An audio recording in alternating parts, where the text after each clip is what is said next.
Well, hello and welcome to another episode of Inspired by Yarra. It's Paul Joy here, and I'm delighted to share with you a podcast that has been created to enhance, connect, and inspire the Yarra Valley Grammar community and beyond. So, wherever you're listening from today, I want to say thank you for tuning in. Before we go too much further, an acknowledgement. I would just like to acknowledge the traditional owners of the lands on which we meet and you are all listening from today. I acknowledge the ancestors and the path that they have walked, and all elders past, present and emerging. I'm thankful for today's guest for sharing that acknowledgement. A YOG, a Yarra Old Grammarian. In fact, Tiana Koehrer from the class of 2014, who has Aboriginal heritage. And she speaks very proudly of that in the conversation that I'm going to share with you today. I enjoyed some of her recollections of family time and upbringing. Some of the things that are important to her now are because they've been instilled in her from a very young girl. Love her interest in film and philosophy and spirituality, and now endeavouring to make a difference. We explore all of these things and more in this conversation. I hope you'll enjoy this conversation with Tiana Koehrer from the class of 2014. And I'm going to begin this conversation by asking her, at what year level, when did she begin her time, her journey at Yarra Valley Grammar? So I started at year 7, which was 2009. Excellent. And what was it like coming in first up? Did you know people? Had you come from a large primary school? Were there 5 of you or 20 of you coming in that same group? Yeah, so I actually came by myself, which was really daunting. And even though I only went to school in Heathmont, which is a suburb over, I was the only student. And thankfully my sister was in the year above me, so I knew some of her friends, but it was a really interesting experience to come in and meet a whole range of different people and personalities so young. And also I just remember it was really, really important and a defining moment, because when I started, the Black Saturday bushfires just happened a few weeks previously. So there was a lot of tension, confusion. It was a really interesting time, but it was a great time to start. Yeah, and certainly we all have certain memories of where we were, how that experience of Black Saturday and that, not that it was a one-off moment, it was a series of, days and weeks of initially tragic, and then the recovery, and then, it was a challenging time. And for all of that to be happening in your life around year 7 as well, which in itself is a significant transition. That's a lot to be coping with as you'd be 10 or 11 years old at the time. Are there moments in that first year that stand out in terms of maybe it was a camp, maybe it was an assembly, maybe it was the first time you went into your maths class? Was there anything that kind of, for either positive or not, that stands out to you? Yeah, year 7 I remember a lot. I was really thankful and grateful to have a really amazing group of friends. But I think just the little things really stood out, like having a locker and having to remember a combination, and not being able to rock up in PE uniform and having very strict sort of guidelines on what we can and can't do. It was really, really different from primary school. But for some reason, the memory that I remember most about year 7 was Renaissance Day, where we all got together and learnt about that sort of period and era. And that was really, really interesting and something that we've never done before. But I do remember that with year 7 camp, we didn't get to go to the Yarra camp because it was affected around that bushfire area. So we had to go to another school sort of campsite. Yeah. Yeah, right. And the friendships that you made early in year 7, where you're kind of mixing with all these different people, did any of those, can you recall, stand the test of time? Or did it change for you along the way? Did you move into different groups? I was really grateful that our year level, in my eyes at least, was really inclusive. So everyone knew everyone and everyone could say hi to everyone. But no, I'm still very close and good friends with the group that I had from year 7. And from then it obviously grew and grew and grew, but you still had those little niche groups within the bigger group. And where did you hang? Like, were you, if we were looking for you, were we out on the sports fields? Would we find you in the library, in the music room? Were you in the queue of the tuck shop? Where did you kind of hang? So year 7, the school's changed so much, which is really great, but I'm pretty sure the places where we used to hang out don't exist anymore. So we used to, in year 7, we hung out on the side, sort of near the junior school. So where the downball courts were next to the year 7 building, just over there was a building there. And then year 8, there was a big sort of hockey field pitch to the right of the year 7 building near the basketball courts, but I'm not sure if that's there either. And then so on and so forth. And then year 12, definitely the common space. It was just a beautiful, beautiful space. Yes. And the people that you would hang with, your friends, do you have I guess a perspective on the influence that they had on you in terms of whether it be music or interests or maybe even behaviours that you kind of got involved with, because I think the people that you hang with have a big impact on the types of things that you like doing and the stuff you talk about and so forth. Do you remember any impact that they might have had on you and your thinking? Of course. So my friends and I'd like to think that we were all relatively innocent, like we played, video games and things like that. But I was really grateful to have a lot of friends who had religious backgrounds, such as Christian backgrounds and really family-oriented backgrounds, and that really resonated with myself and my upbringing. So I was really grateful to find, solidarity with people like myself. Yeah, that's great. And in a school the size of Yarra, you're likely to find somebody that you resonate with, aren't you, in terms of there's so many different people. Tell me a little bit more about your family in terms of, you've just said family's important, family was significant, and some solidarity around family. Tell us a little bit about where you grew up, and perhaps in line with that, how did you travel from where you grew up or your home to school? What was that experience like? Cool. So I am really, really grateful that I am close with my family. I've actually just moved in after many years away, moved back, which is a big change. But, I'm very grateful to have grown up in a household where my parents were together. They're not anymore, which is fine. But, in a strong household, I'm grateful that I have both sets of my grandparents on either side, and I'm really close with my cousins. But I lived in the same house that I grew up in. Like, I was born and raised in Heathmont, or Ringwood East rather, and it was only, I went to the primary school, which was a 5-minute walk, and then Yarra was like a 5-10 minute drive. So, Ringwood and the east side is really, really my home, and it's beautiful to be on my traditional country, which is Wurundjeri country, but just to be surrounded by trees and everything like that. So, the east side's really good. It's good to be here. So tell me a little bit more about Wurundjeri country and what do you mean by that, and tell us some significant places within your kind of sphere that are significant to you and why. Of course. So Wurundjeri country is the traditional owners and the traditional lands on which Melbourne and particularly the east sits. And that is one of the nations that make up the Kulin Nation, which is a wider range of groups there. But Melbourne and Victoria and Australia have hundreds and hundreds of different language group, clan groups, nations and mobs. But, Ringwood is lucky enough to be on Wurundjeri country.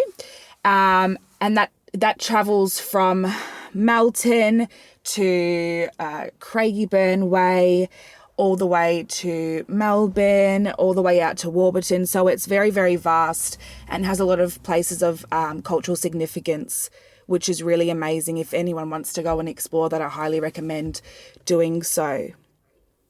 So you've spoken there some Indigenous words, some Aboriginal words and things. I mean, I love the notion of mob. Who's your mob and the people. So you've got Aboriginal heritage, Aboriginal background. Tell me how far back to that experience have you explored? I do. So I'm really grateful to have my mother and my grandmother who are really, really strong in their culture. And that being said, I obviously do acknowledge my German and Irish and Scottish ancestry also. However, I do really resonate with my Aboriginal culture and heritage. And so we have lineage that goes all the way back to colonisation. And and which is really, really exciting because there are a lot of members who don't have that, such as a stolen generation. But thankfully, I am able to connect the dots for myself. And so my grandmother, Annie Zeta Thompson, is a Wurundjeri elder who is really heavily involved in the justice system and really heavily involved in things like that. And even with myself, I work in a similar sort of sector in the treaty process at the moment. So I work very heavily with state government and communities all around the state as well, if that answers the question. Okay. Yeah, it does. That's fascinating. So for you learning about your heritage, your family lineage, is that just because it's stuff that you talk about around the dinner table and it becomes part of your culture because that's how you're brought up? Or did you have to go digging or investigating or asking questions? So I didn't. It was very much forced on, which is I'm very grateful for it now. Culture for every single person is their own personal journey, and no one's to judge anybody else in regards to that, no matter what culture from wherever you come from. But no, I'm very grateful to have family who have documented everything along the way, so I can just pull it out really easily, which is really beautiful. And that's both Wurundjeri, my heritage there, and Yorta, which is up around Shepparton area and Barmer and Echuca, and then even our connections through Tanarong and Wiradjuri, and just there are a few other mobs, just to name a few. But it's really interesting how it all sort of intertwines along. And I appreciate that you're grateful and thankful for your heritage now as a, you're 6 years out of school. Almost 24. When you were, say, a young person, maybe 15, 16-year-old, was it something that you were aware of then, and did it impact your thinking or your interaction, the activities that you got involved with, either at school or at home? Like, did you go home and do different things to what your friends did? Or was it a very, I'm not quite sure what the right terminology is, but a westernized living and learning environment? Or was it more in line with your heritage? Yeah. So I think everyone's in line with their heritage to some degree. However, I'm really, as I said, I'm grateful that I have my family because they instilled it wherever we went. So when I went to kinder, for example, my uncle came and taught men business, like all the kids, at least the boys men's business, like didgeridoo playing, and then the women were taught women's business. And then through primary school, my nan came because she's also an artist and she helped do things like that for Multicultural Day. But if I didn't have my uncle and my mum and my nan, that wouldn't have happened. And then when I went to Yarra, not that I lost anything, any culture or anything like that, but it wasn't necessarily a big part of my youth, and that's at no fault of anybody's. But growing up in the east of Melbourne, there aren't as many Aboriginal cooperatives. There's a few which are really, really amazing, and I actually sit on the board of one, but not compared to the north side or other areas of Melbourne. And so I didn't really connect as much. And because of my complexion, I did have a few racist comments like, oh, you're only here because you're on an Aboriginal scholarship, but oh, you're not even really black and things like that. And at the time I was like, yeah, like I kind of understand what you mean. But now that I'm a lot older and I've grown up and I'm like, hang on a sec, that's actually racist. And that's like, at the time, obviously a lot of children won't know that, but it just comes from the naivety and comes from that sort of systemic and intergenerational learning. And so a lot of these young people don't know that what they're saying is wrong, but actually it can be really hurtful and can instill things in people for years to come. And so when I went to university, I was really grateful to see, oh my gosh, there's actually, Aboriginal people that are as light as me and that may not know their culture or may not resonate as much. And so I was heavily involved in Negara Willem. So when I went to university at RMIT, there's an Aboriginal unit there where mob can come and just find refuge and find a safe space and connect. And so, I built a lot of trust and a lot of friendships through that. Right.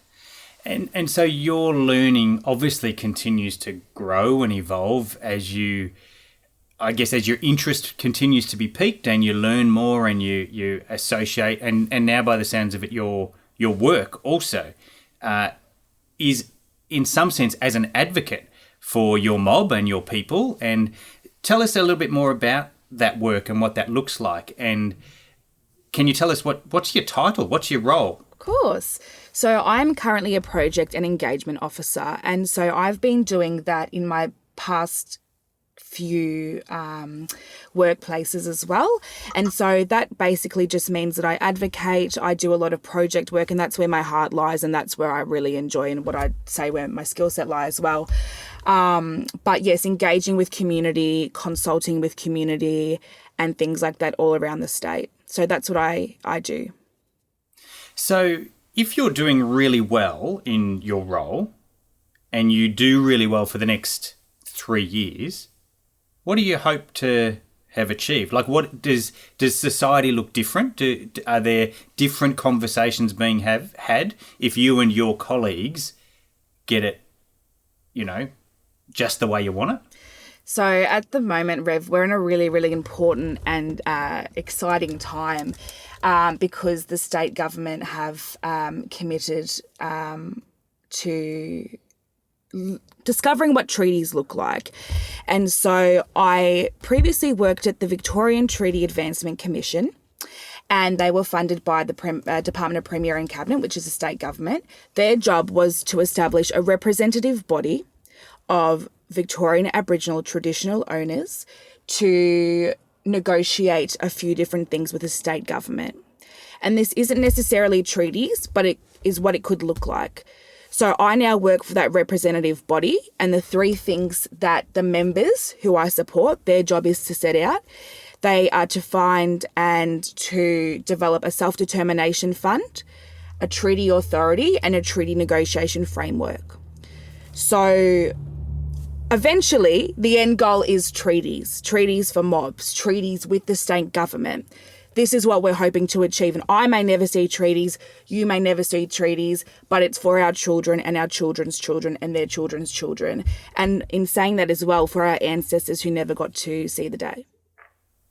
So just the word treaty, can you define that for me? Is it an agreement? Is it a shared understanding? Is it a peace offering? What do you mean by treaty? So treaty's hard because it can mean so many different things to so many different people. But you kind of hit the nail on the head in regards to an agreement and in regards to a shared agreement. So us as Aboriginal people recognise our sovereignty, and we are the sovereign owners of the land. And so we have to enter into agreement with another sovereign entity, such as the state government, and come to an agreement on that.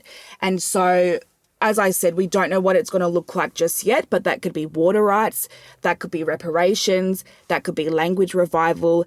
To every single group, it'll mean a different thing. And that's great for all of us because, Victorian Aboriginal people and non-Aboriginal people will get to benefit and share and learn language and experience our culture. And I think I understand that it's both exciting, but it's also adds to the complexity of the task, doesn't it? Because it is so varied and so broad that actually trying to find some shared or common language or common ground is part of the challenge, I guess. And that's what engages you every day by the sounds of it. It's exciting area to pursue.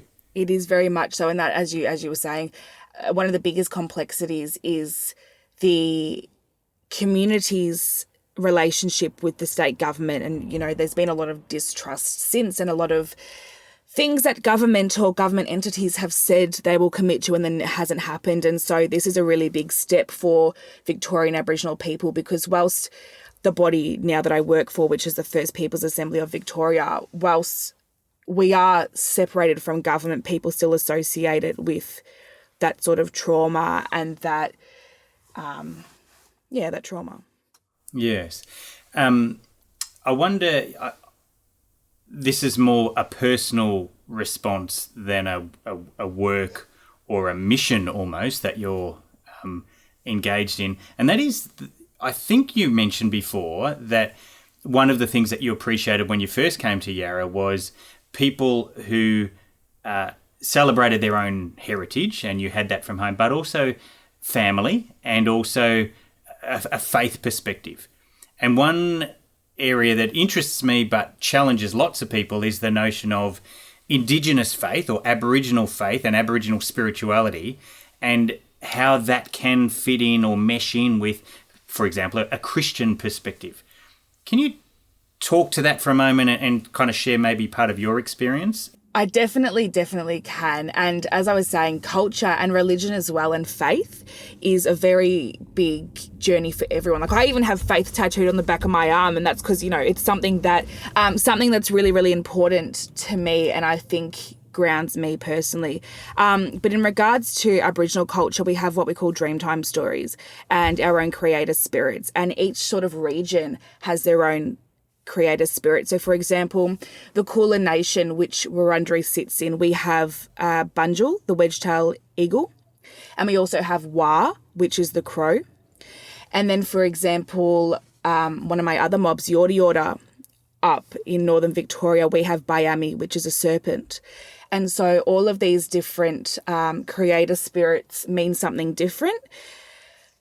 In regards to Christianity or religion and where that sits within this, it's really hard to say, to be honest. Like I'm a believer of God and I'm a Christian, and I still also believe in our creator spirits as well, in regards to they're our ancestors. They protect us. They look over us. We come from the earth. We go back to the earth. And that's, what these creator spirits do is just keep us safe when we're on country, and if we, look after Mother Earth, then they'll look after us as well. And I guess that's my personal meaning. Obviously, to every single person, it'll mean a completely different thing. But to me, I think it's just about safety and security. And it seems to me that part of your family upbringing involves stories and communication around spiritual things and ideas. And it seems to me like I endeavour to be open to continuing that journey and continuing to be part of that bigger story that, that your mob is part of, and the stories that are told to you. And then you want to keep telling those stories, which is a beautiful thing.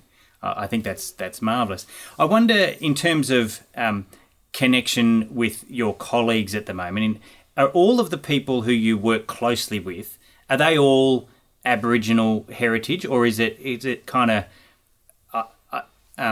without sounding disrespectful, are you a mixed bag? Like, are you kind of from all different backgrounds? Yeah, so I work with a lot of non-Aboriginal people, and I work with a lot of public servants, and that's 150 million% fine. And we can't expect every single person who works in an Aboriginal organisation to be Aboriginal or Torres Strait Islander or Indigenous. I think it's really, really good, and it's a really beautiful shared learning experience to have people of other culture. And we, I'm really thankful and lucky to work in a workplace that's safe and welcoming to all people of all, genders, religions, races, and how they identify with themselves. And so, no, not every single person that I work with is Aboriginal, and I think that if it were to be all Aboriginal or Torres Strait Islander people, that would bring a whole nother bag of complexities, and a whole lot of conflicts, whether that be conflicts of interest or things like that. But I'm thankful that we have that other perspective as well at times. Yeah, for sure. And you're quite right. I think actually there's a richness in diversity and diverse backgrounds and ideas and perspectives, and school is a lot like that too. And Yarra, increasingly so, is a melting pot of ideas and thoughts and perspectives and stories and journeys. And I wonder whether I can take you back into your school environment and school memory. And if I offer the phrase or the term levavi oculus, does that resonate? Does that ring a bell? Can you recall what it means? I think it's we lift up our eyes, or we lift up our eyes to the hills, because I just remember we overlook the hills. Yeah. It's a combination of those will do. Levavi oculus, to lift up your eyes. And if I offer that phrase to you now, whether you recall what it meant when you were a student, or maybe what it means to you now. Why do you think that that's our school motto? So when I was a student, it was because just the generic sort of, we lift up our eyes because we're overlooking the Yarra Valley. But obviously there was a deeper meaning that it encompassed. However, I sort of see that more now, and it's just we lift up our eyes. And to me, that sort of means seeing what's beyond the horizon, not just what's directly in front of us, forward thinking, but also lifting our eyes up. And to me, mainly thinking about what's outside of the box, not just lifting up and seeing what you have at face value, but a deeper understanding. And I think that also, that's what it carried with me through school as well. Levavi oculis, when I was in school, it just basically meant lift up our eyes, keep going straight forward ahead. And that's how I went about my schooling. Do you recall what you wanted to do or what you thought you'd be doing when you were at Yarra, when you were traipsing around the corridors in 2013, 2014? And how does that sit with where you are and what you are doing? Like, what was on the horizon then, and does it look anything like where you are now? So I am a big dreamer. When I was in high school, and I could have achieved these dreams if I really set my mind to it, but I'm thankful that I chose a different path. But I wanted to be a director or a producer of film. And so, you know, I wanted to go to New York Film Academy and I wanted to study film, and that's what I was going to do.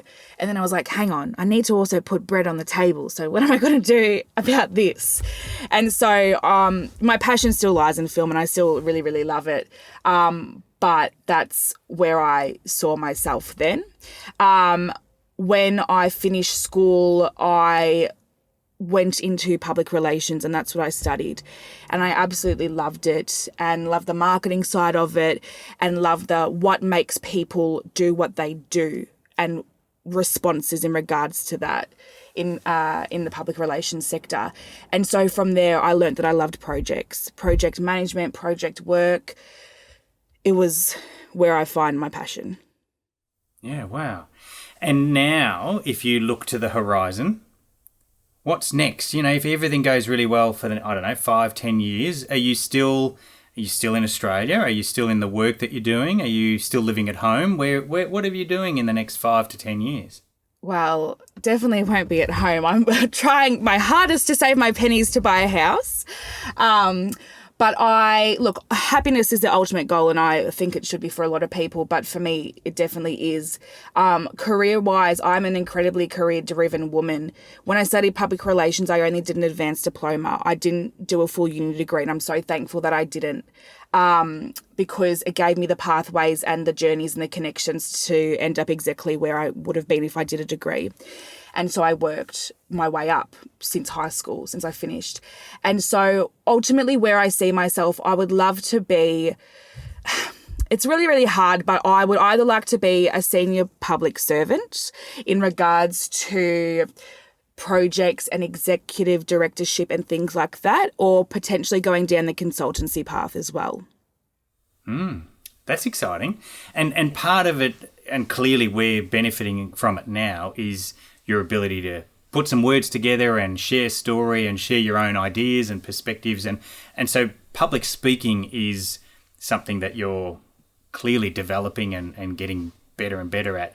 Was public speaking something that you did when you're at school? Is that an experience that you recall with fear or with joy?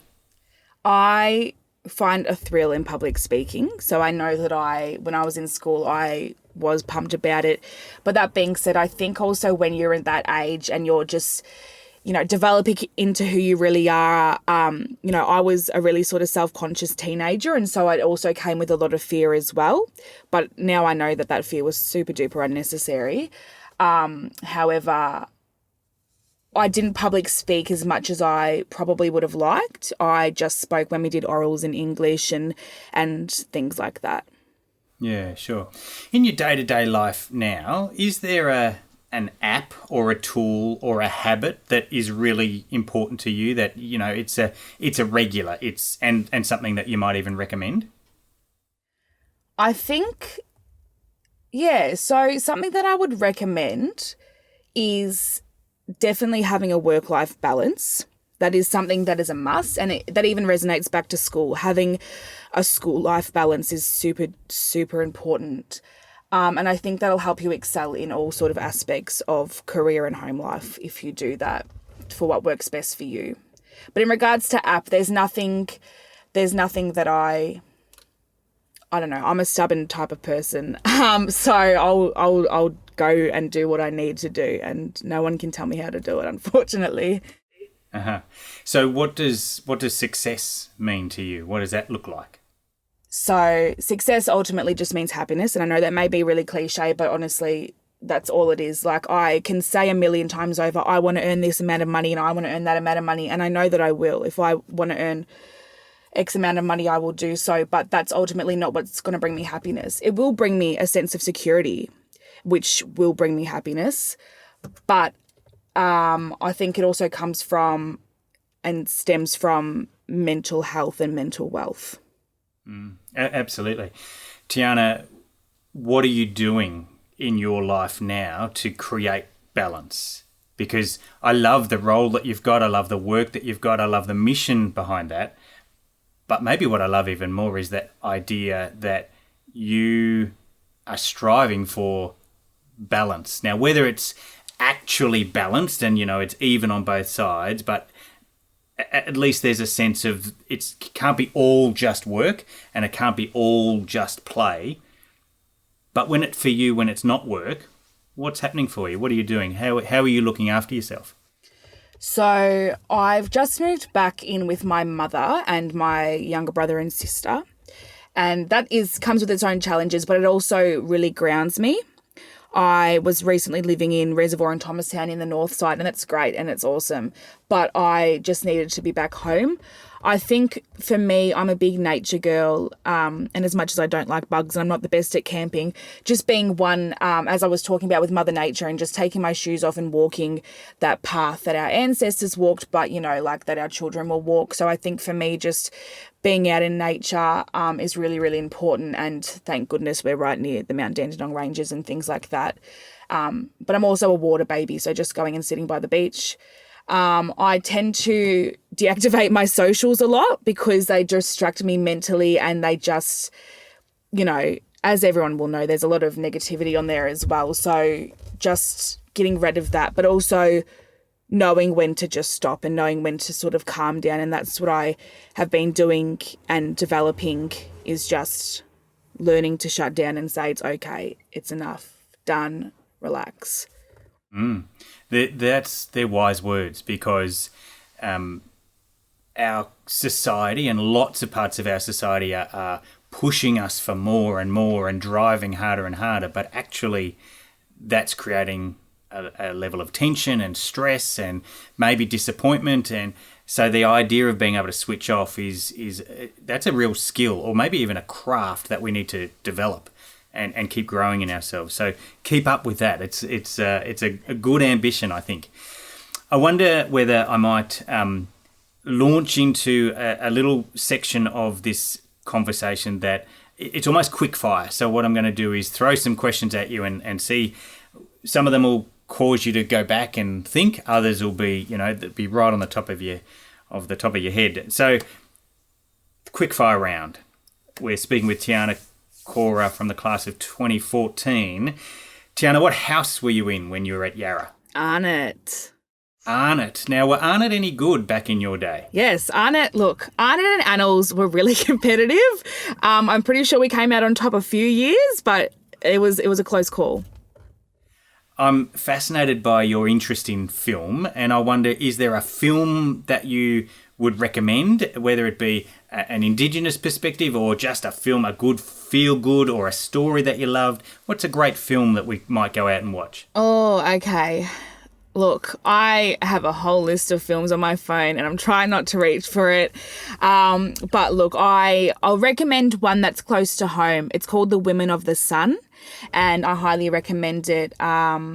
It's an Aboriginal film made by my auntie, actually, my nan's sister, and I highly recommend checking that one out. Good one. Thank you. That's a strong recommendation. I appreciate that. If you had the choice, would it be House swimming or house aths? Athletics. Oh, but didn't you say you're a water baby? I definitely am, but I was also a self-conscious baby back in the day, so didn't get to swim as much as I liked.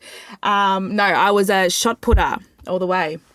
Aha, very good. And would your name be on a board anywhere, or whether it be there because you putted or shot the put furthest, or maybe you didn't inscribe your name on the back of a locker anywhere, did you? Oh, no, I wasn't that rebellious, Rev.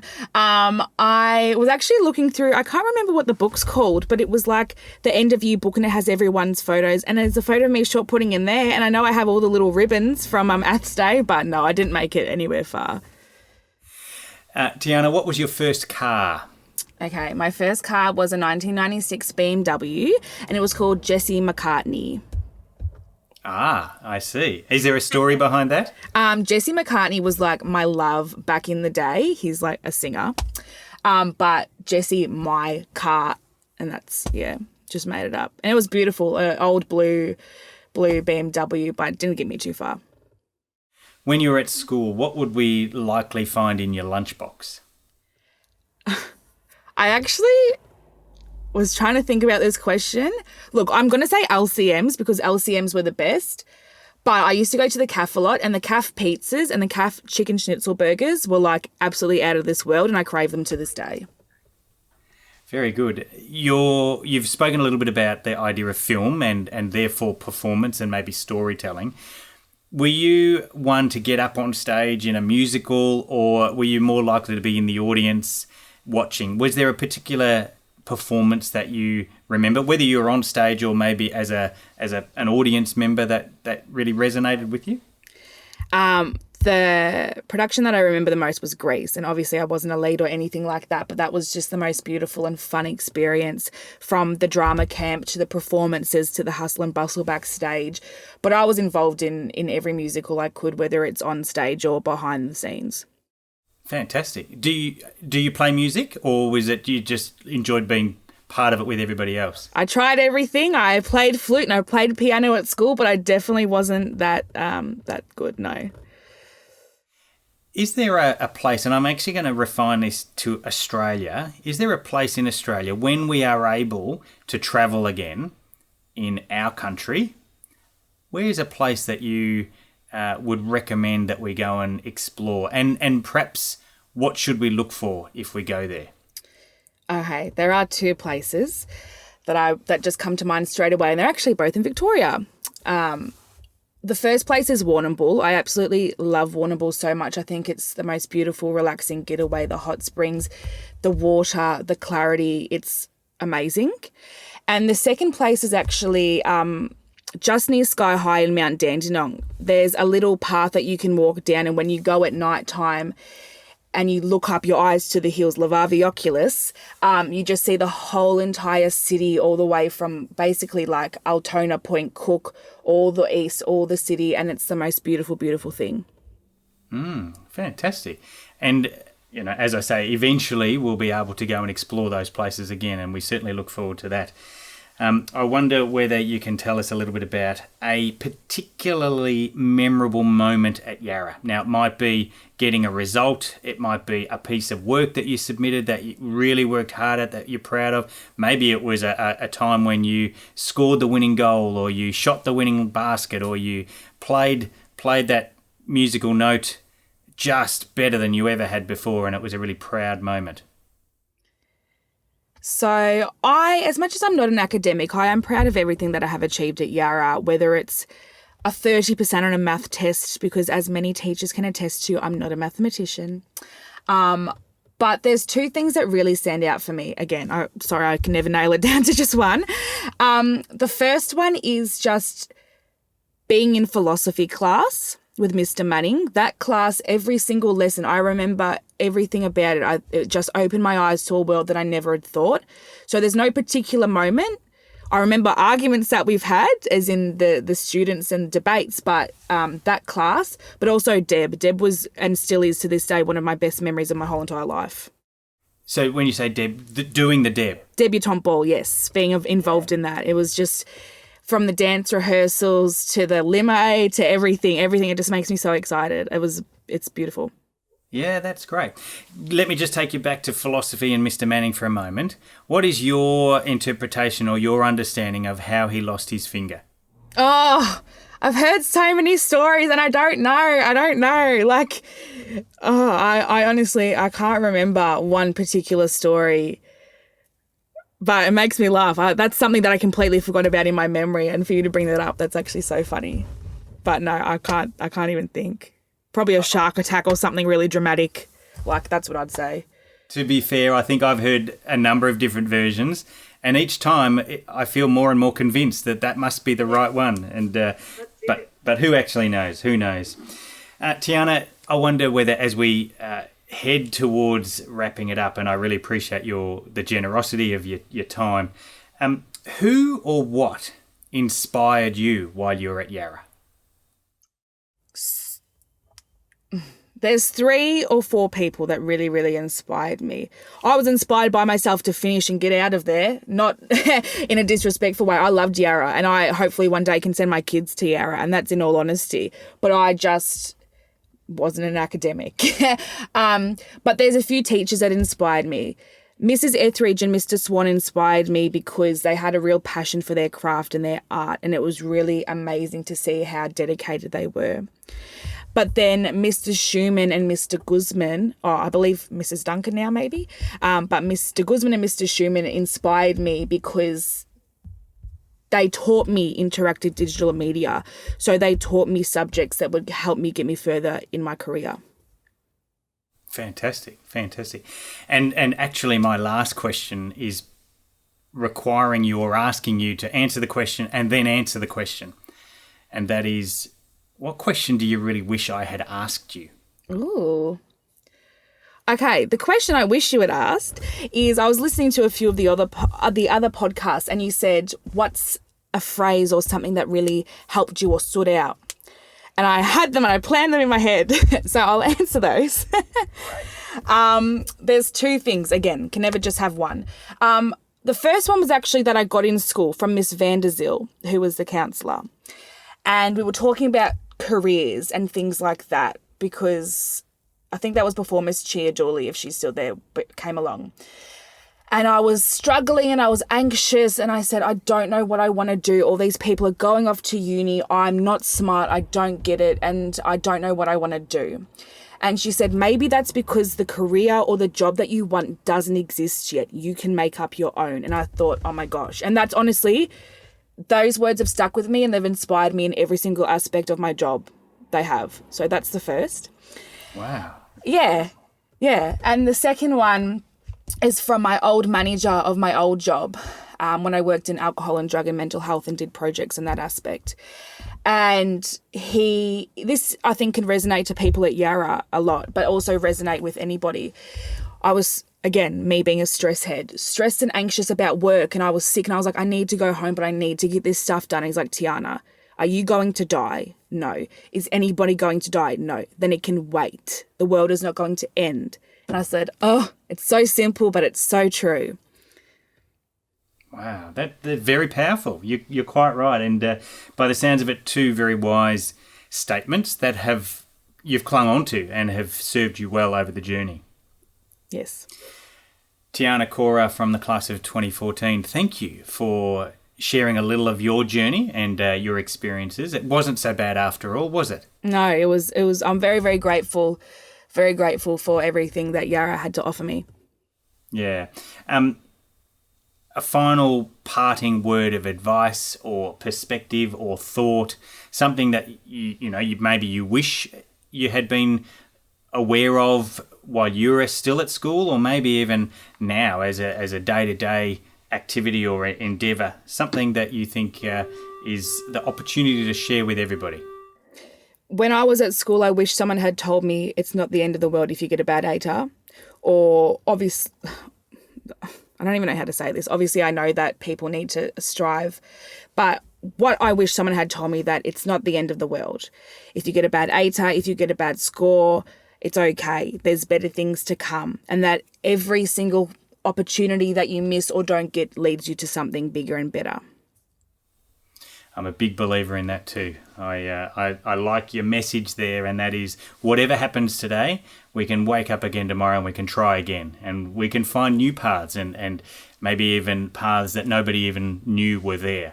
We can etch our own way and find our own journey. So congratulations on the way that you appears to have responded to some of the journey, and then you've just kept on creating new opportunities for yourself and doing such critical work and work that you love, which is a great thing. Congratulations. Thanks so much for having me, Rev. Tiana, thanks for your time. Thanks for your storytelling. Thanks for sharing with us. And we thank you and we salute you and thank you for being both an inspiration to Yarra, but also clearly inspired by Yarra. We thank you. Thank you so much. And there you have it. What a delightful young woman who is endeavouring to make a difference, to educate, to teach, to work towards treaty, reconciliation, shared understanding of culture and need and responsibility. Hope you enjoyed that conversation with Tiana Koehrer from the class of 2014. I think she's involved in critical work and obviously has passion for it, and in the midst of it, endeavouring to look after herself as well. There's wisdom, even though she's still got so much of life to live. If you enjoyed this, we would love you to share it. Share this conversation or any other in our 50 plus episodes of the Inspired by Yarra podcast. We'd love you to share it with others, whether that be people who are connected to the Yarra Valley Grammar community, whether they be YOGs themselves, Yarra Old Grammarians, or perhaps their current parents, current students. I think that there's something to be gained, something valuable in the stories as we share with YOGs, as they unpack a little of their journey through Yarra Valley Grammar and then where the adventure and the inspiration has taken them to. And I hope you'll join us again next episode when I get to sit down with another YOG, another Yarra Old Grammarian, and explore with them how they too have been inspired by Yarra. My name is Paul Joy, and on behalf of everyone here at Yarra, and particularly the team of people who put these episodes together, I want to say thank you. Thanks for tuning in. And today I want to wish you a day of inspiration where you head out there into the world around you and make a difference today.